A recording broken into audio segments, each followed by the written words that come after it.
શું તમને ખબર છે, દુનિયામાં એક એવી જગ્યા છે જ્યાં સમયની કોઈ કિંમત જ નથી. એક એવી જગ્યા છે જ્યાં સમય કામ જ નથી કરતો. એક એવી જગ્યા જ્યાં સમય તમારા હિસાબે ચાલશે. આપણા વડીલો હંમેશા કહેતા કે સમય હિસાબે ચાલો તો જ આગળ વધશો, પણ અહીંયા તો તમે તમારી રીતે સમય નક્કી કરી શકો છો. તો કઈ છે એ જગ્યા? ચલો સમય બગાડ્યા વગર ફટાફટ જોઈ લઈએ. gujaratsamachar.com સાથે હું છું હેલી. તો આવું પૃથ્વી પર 2 જગ્યાએ થાય છે, પણ કઈ જગ્યાએ થાય છે એ પહેલા એ જાણીએ કે આવું કેમ થાય છે. પૃથ્વીને ઇમેજનરી લોંગિટ્યુડ લાઇન્સથી ડિવાઈડ કરવામાં આવી છે, અને આ જે બધી લાઇન્સ છે એની વચ્ચેનો જે ગેપ પડે છે એ દરેકે દરેક ગેપ અલગ અલગ ટાઈમ ઝોનમાં ચાલે છે. અને અહીંયા આ 2 જગ્યાએ બધી જ લાઇન્સ ભેગી થાય છે, અને એટલા માટે જ અહીંયા આ 2 જગ્યાએ કોઈ જ ટાઈમ ઝોન નથી હોતો. બધા ટાઈમ અહીંયા સાચા જ છે.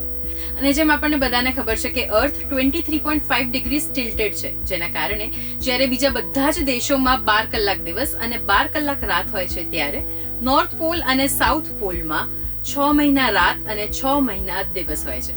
અને આ બંને પોલ્સ ઉપર બહુ જ અતિશય ઠંડી હોય છે, જેના કારણે કોઈ અહીંયા પરમેનન્ટ નથી રહેતું. મોસ્ટલી બધા આ જગ્યાને એક્સપ્લોર કરવા માટે જ આવતા હોય છે, અને એટલા માટે જ કોઈને ત્યાં ટાઈમ ઝોનની અસર જરૂર જ નથી પડતી.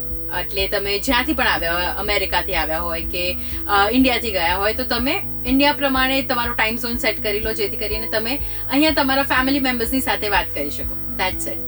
પણ હા, નોર્થ પોલ અને સાઉથ પોલમાં હજારો રિસર્ચર્સ રહે છે અને લાખો પેંગ્વિન્સ રહે છે.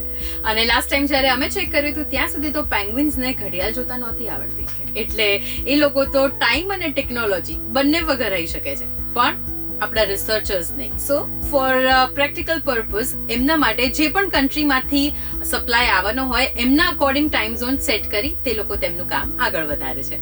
તો જાતે જાતે मैं आपसे ये कहना जरूर चाहूंगी कि जो तुमको हो पसंद वही बात कहेंगे, जो तुमको हो पसंद वही बात कहेंगे, अगर तुम दिन को रात कहो तो रात कहेंगे.